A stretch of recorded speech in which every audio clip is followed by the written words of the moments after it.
Absolutely. I'll tell you how it grew first is, as we all know, is enablement leaders are often very small departments. And so being resourceful is something we have to get really good at. And so for me, thinking about supporting organizations from BDRs to AEs, and when I say AEs, I'm thinking like AEs that are SMB, commercial, enterprise, they're all across the segment as well.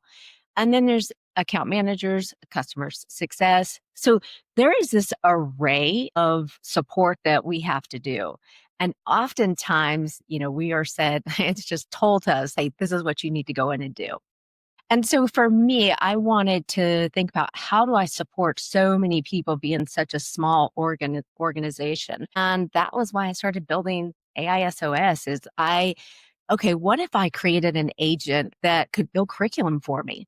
And then I could write it, use variables inside those prompts to change it from enterprise to commercial, or, to change it from this specific outcome to another outcome. And that is how it started for me is I wanted it to build curriculum for me. The second thing that I did is I wanted to be able to talk with the sales leaders and really speak their language and understanding what growth levers that the organization is driving at that specific time. For me to reverse engineer and start to create content that drives that outcome was super important to me. So with AISOS, it does three things. It is that coaching as if it were a sales leader. And as we all know, is sales leaders are busy or they've never been taught how to educate and so or how to share knowledge, and oftentimes they'll take over in a meeting. I spoke with a sales leader the other day and he goes, ooh, I'm so guilty of that. And I was like, all of you are, because you're good at what you used to do. But as a sales leader, thinking about supporting anywhere between 8 and 12 sales reps at any one given time, it can often be, a lot. They're busy themselves. So how do you say, hey, tell me about that one opportunity and where we can double click and help?